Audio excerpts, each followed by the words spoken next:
इनसे पहले हम लोग एनसीईआरटी की किताब जो है 11th का मैथ का, उसमें क्या क्या पढ़ना है उसके बारे में हम जान चुके थे।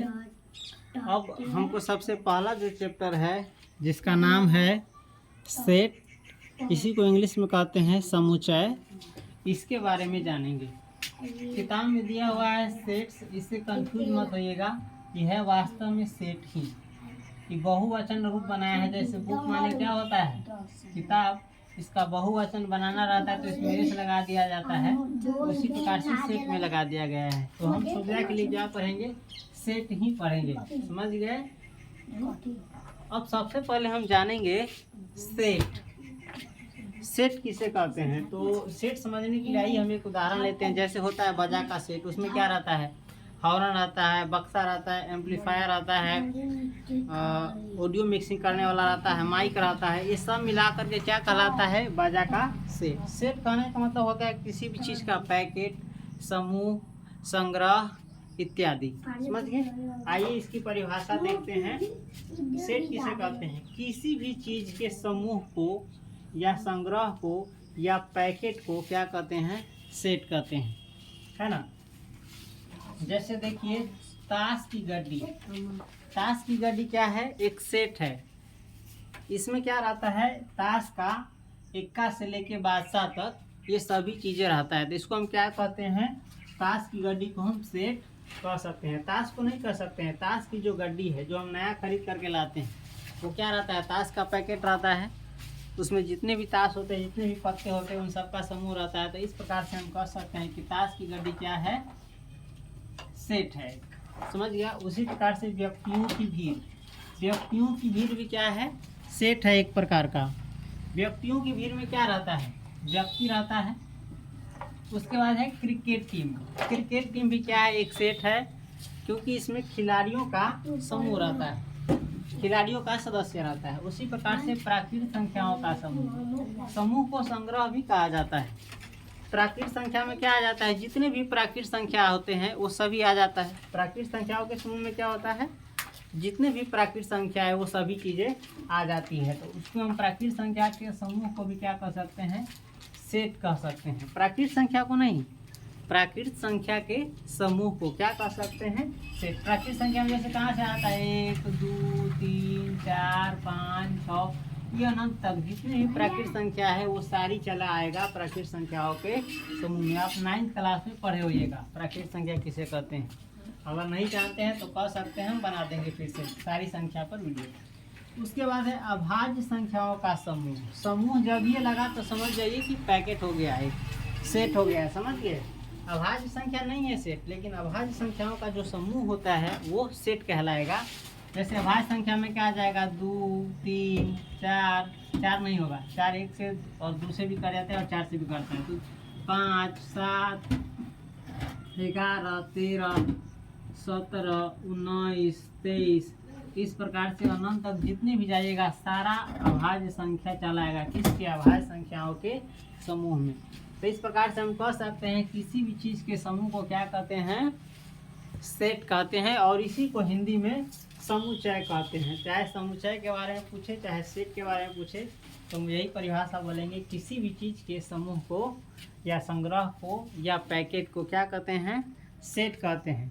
अगर इसी को इंग्लिश भाषा में आप डिफिनीशन देना चाहिएगा तो क्या लिखा हुआ है, देखिए, a set is a well defined collection of object. Set क्या है, सुपरिभाषित यानी अच्छे से जिसकी परिभाषा दी गई हो, उन वस्तुओं के समूह को क्या कहते हैं, सेट कहते हैं। जैसे पहला देखिए, इसमें 10 से कम विषम प्राकृतिक संख्या, ये भी क्या है, एक प्रकार से सेट है। हम कह सकते हैं इसमें कौन कौन सी संख्या है, कौन कौन सी नहीं है। जैसे देखिए इसमें कौन कौन सी संख्या आ जाएगा, 10 से कम विषम प्राकृतिक संख्या। चलिए देखिए 10 से कम विषम प्राकृतिक संख्या कौन कौन हो जाएगा, 1 3 5 7 9। हम कह सकते हैं ये जो सेट है, ये जो परिभाषा दिया गया है उसमें कौन कौन सी संख्या है, 1 है, 3 है, 5 है, 7 है, 9 है। तो एक प्रकार से अच्छा परिभाषा दिया गया है सेट का। तो इस प्रकार की चीज़ों को हम क्या कहेंगे, सेट कहेंगे। ये क्या एक प्रकार का सेट है। अगर अभी समझ में नहीं आता होगा तो आगे हम बात करेंगे, जिसके आधार पर आप सेट को समझ जाइएगा आसानी से। भारत की नदियाँ, ये भी क्या है, एक प्रकार से सेट है। यानी भारत में जितनी भी नदियाँ हैं सब इसमें चला आएगा। और किताब में आपके दिया हुआ है नील नदी, तो नील नदी इसमें नहीं आएगा क्योंकि नील नदी भारत में नहीं है। उसके बाद अंग्रेजी वर्णमाला के स्वर, ये भी क्या है, एक प्रकार का सेट है। अंग्रेजी वर्णमाला के स्वर में कौन कौन आता है, एगो ए, एगो ई, एगो आई, एगो ओ, एगो यू। निश्चित रूप से कह सकते हैं कि इसमें कौन कौन सा अक्षर है या लेटर है। तो ये भी क्या एक प्रकार का सेट है। उसके बाद है विभिन्न प्रकार के त्रिभुज। तो विभिन्न प्रकार के त्रिभुज आप जानते हैं, समबाहु त्रिभुज, विषमबाहु त्रिभुज, समद्विबाहु त्रिभुज, समकोण त्रिभुज, ये सब जो है ना, तो ये सारा त्रिभुज इसमें चला आएगा। विभिन्न प्रकार के त्रिभुज में सारा त्रिभुज चला आएगा। तो ये भी क्या एक प्रकार का सेट है। उसके बाद दूसरे 10 के अभाज्य गुणनखंड है, हला मत करो, है हला मत करो।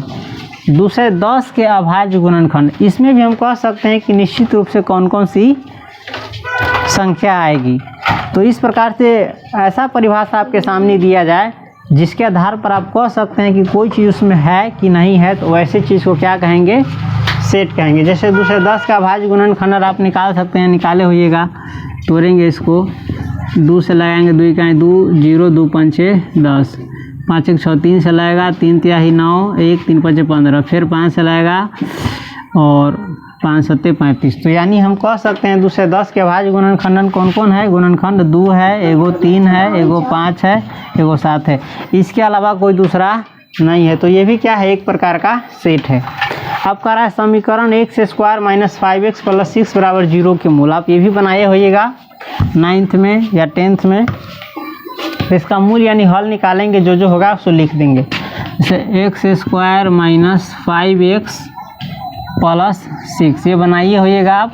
6 को हम किस प्रकार से तोड़ेंगे, तो जोड़ने या घटाने के बाद हमको -5 आएगा। तो देखिए हम इसको लिख सकते हैं x² - 3x - 2x, पिछला पद को तोड़ रहे हैं, -3 - 2 -5, x पुर गया और +6, और माइनस इंटू माइनस प्लस, 3 दूनी 6, x में x गुना करेंगे तो x² पुर जा रहा है।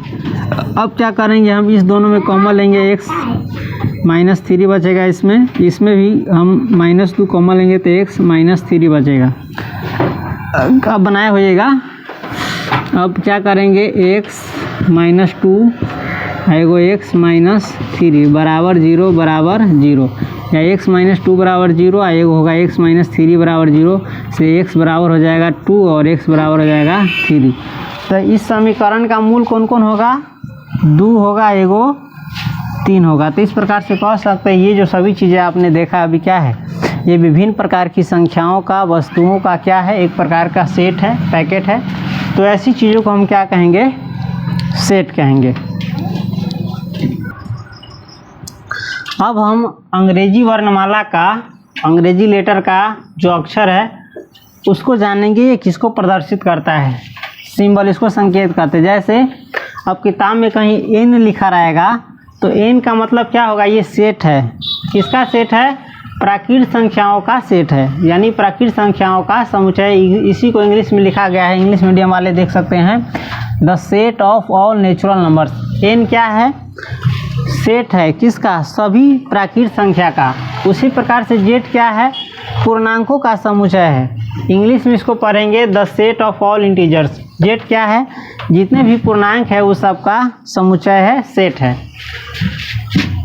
ये सभी संख्या है, 9th में आप पढ़े होइएगा, इस सबको अच्छे से समझाया गया। अगर आप संख्या के बारे में नहीं जानते तो कहिएगा, हम अलग से एक वीडियो बना देंगे ताकि आप इसमें समझ सके। उसी प्रकार से q क्या है, q परिमेय संख्याओं का समुच्चय है। परिमेय संख्या पढ़े होइएगा, 2/5, 7/8। जो संख्या p/q के रूप में लिखा हुआ हो या जिसे p/q के रूप में लिखा जा सके, इसी को कहते हैं अंश बटे हर। यानी जो संख्या अंश बटे हर के रूप में लिखा हो या जिसे अंश बटे हर के रूप में लिखा जा सके, उसे क्या कहते हैं, परिमेय संख्या। तो q किसको दिखाता है, परिमेय संख्या के सेट को दिखाता है। उसी प्रकार से r किसको दिखाता है, अगर r लिखा रहे कहीं तो r दिखाता है वास्तविक संख्याओं का समुच्चय। वास्तविक संख्या आप लोग पढ़े होइएगा, परिमेय और अपरिमेय संख्याओं के समुच्चय को वास्तविक संख्या कहते हैं। उसी प्रकार से जेड आप पढ़ लिए हैं, जेड किसका है? पूर्णांकों का समुच्चय है। पूर्णांक आप पढ़े होइएगा 0, 1, 2, 3, 4 इत्यादि, और इधर -1, -2, -3 ये सारी संख्याएं क्या है? पूर्णांक है। तो जेड किसको दिखाता था? पूर्णांक को। लेकिन जेड प्लस जो है धन पूर्णांकों का समुच्चय को दिखाता है। धन पूर्णांक कहने का मतलब धनात्मक पूर्णांक, जिस पूर्णांक के पीछे क्या लगा हो? प्लस लगा हो, जैसे +1, +2, +3 ये सभी क्या है? धन पूर्णांकों का समुच्चय। उसी प्रकार से क्यू आप पढ़े हैं, किसको दिखाता है? परिमेय संख्या के सेट को दिखाता है। इंग्लिश में इसी को कहते हैं रेशनल नंबर। रेशनल नंबर के सेट को दिखाता है। और क्यू प्लस किसको दिखाएगा? पॉजिटिव जो होता है, धनात्मक जो परिमेय संख्या होता है उसके समुच्चय को दिखाएगा। जैसे 1/2 क्या है? धनात्मक परिमेय संख्या है। 3/5 धनात्मक परिमेय संख्या है। 4 धनात्मक परिमेय संख्या, अगर इसी में माइनस लगा रहता है तो ये हो जाता है ऋणात्मक। तो ऋणात्मक के बारे में बात नहीं कर रहे हैं हम लोग, ठीक। उसके बाद r+r आप जानते हैं वास्तविक संख्याओं का समुच्चय है। लेकिन r+ लगा देने का मतलब है जितना भी धनात्मक वास्तविक संख्या है उसके सेट को दिखाता है। तो इस प्रकार से आप जान गए। थोड़ा एक बार कंठस्थ कर लीजिए। n क्या है? सेट है। किसका? प्राकृत संख्या का, चाहे नेचुरल नंबर का। z क्या है? ये है पूर्णांकों का सेट है। उसी प्रकार से q क्या है? परिमेय संख्याओं का समुच्चय है। r क्या है? वास्तविक संख्या का समुच्चय है। z+ क्या है? धनात्मक पूर्णांक का समुच्चय है। और q+ क्या है? धनात्मक परिमेय संख्या का सेट है या समुच्चय, उसी को कहते हैं। और r+ क्या है? वास्तविक संख्या का समुच्चय। इस प्रकार से आप संकेत जान लिए।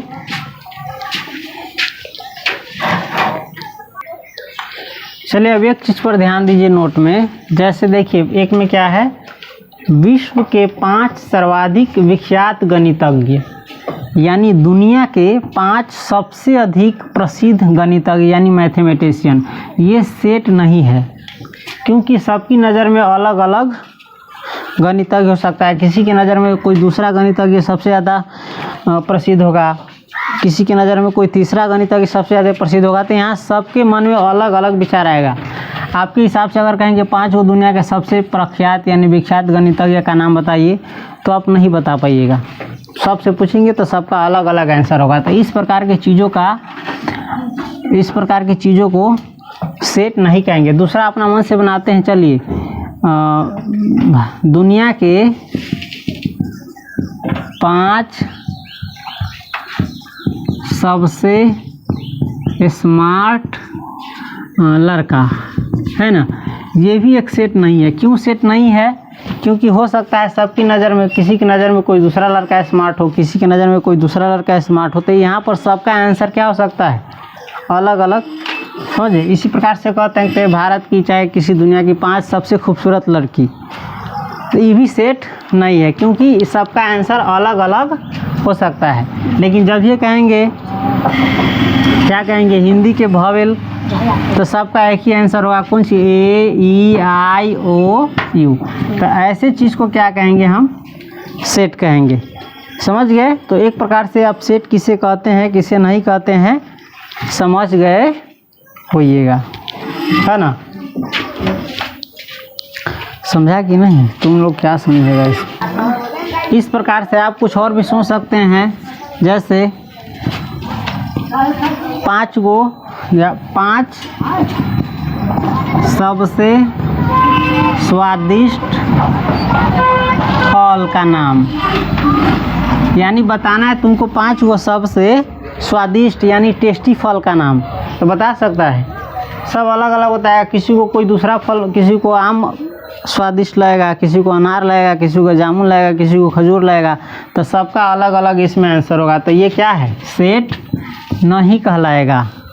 समझ गया? क्यों नहीं कहलाएगा? 5 को जैसे तू फल के नाम बोलबे, आम, एगो लीची तोरा नज़र में टेस्टी हो तो स्वादिष्ट हो, तो एगो जामुन हो तो मान के चल, एगो हो तो सेब, हाँ, एगो मान के चल और कोई लिख ले अंगूर। ये तो 5 को बोल ले ना, 5 को बोला। तो ये क्या है? तुमने 5 को बोला। अगर हम यही सेम सवाल दूसरा से पूछेंगे तो हो सकता है वो कहेगा ना जामुन स्वादिष्ट नहीं है, हमरा आम, लीची, सेब, अंगूर तो है, लेकिन इसके जगह पर हमको क्या है? कौन सी? नारंगी स्वादिष्ट लगता है। तो इसका सवाल आंसर क्या हो गया, दूसरा हो गया।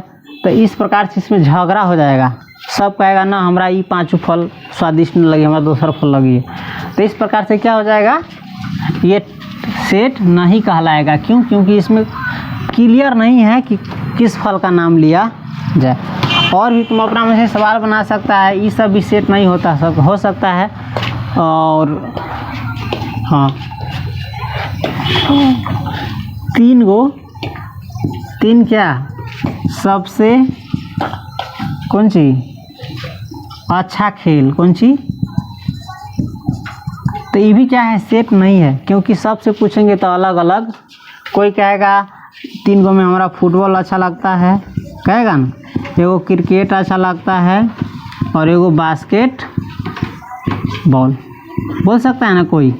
एगो जवाब ई दिया और दोसर गोरा से पूछेंगे तो हो सकता है वो कहेगा ना हमरा फुटबॉल अच्छा न लगे छे, हमरा लगे छे बैडमिंटन। कौन सी देख रहा है, ये दूसरा चीज़ बोल रहा है और ये दूसरा चीज़। तो इस प्रकार के चीज़ों को हम सेट नहीं कहेंगे। ये कहेगा ना हमरा क्रिकेटो अच्छा न लगे छे, हमरा लगी है कौन सी औरों कोई खेल होता है, बोलो तो हॉकी, हमको हॉकी अच्छा लगता है। तो सबका जवाब अलग अलग मिलेगा। तो ऐसा परिभाषा चाहे ऐसा कथन चाहे ऐसा प्रश्न जिससे सबका जवाब अलग अलग मिले, उसको सेट नहीं कहा जाएगा। जैसे हम पूछेंगे इंग्लिश के में कितने भावेल हो, इंग्लिश के भावेल का समुच्चय बोलो, तो तुमसे पूछेंगे तो यू क्या बोलेगा, ए ई आई ओ यू। किसी और से भी पूछेंगे तो सबका यही सेम आंसर होगा। तो इस प्रकार के कहेंगे सेट इस प्रकार की चीज़ों को, और बाकी ऐसा नहीं रहे तो उसको कहेंगे सेट नहीं है। जैसे हम तुमको कहेंगे 10 से कम प्राकृत संख्या बोलो, तो 10 से कम प्राकृत संख्या कौन कौन होता है, 1 2 3 4 5 6 7 8 9, सभी का जवाब यही होगा।